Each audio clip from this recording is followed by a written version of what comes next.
কালই যে সেই দিন যার জন্য অপেক্ষা কইরাছিলাম, আজ দিয়েই তাই সঞ্জম শুরু। বাড়িতে তাই আবার নেল আর্টিস্টও ডেকে ফেললাম। কারা কারা আজ সঞ্জম করছো?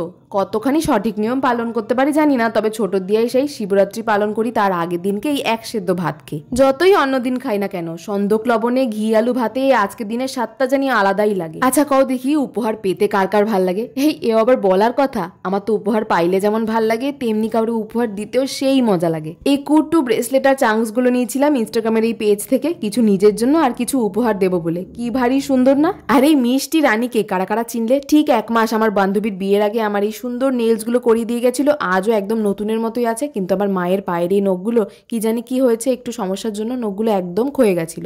তাই ওকে ডেকে আজকে এত সুন্দর একটা ট্রান্সফরমেশন করিয়ে নিলাম। নখের এমন সমস্যা থাকা সত্ত্বেও ও এত সুন্দর কাজ করবে এতটা আশাই করিনি। নতুন নতুন ডিজাইনের নখ দেখে এত লোভ হচ্ছিল, কিন্তু আমার তো নখ এখনো খারাপই হয়নি, তাই আজ খালি মায়েরটাই করালাম। রাধে রাধে।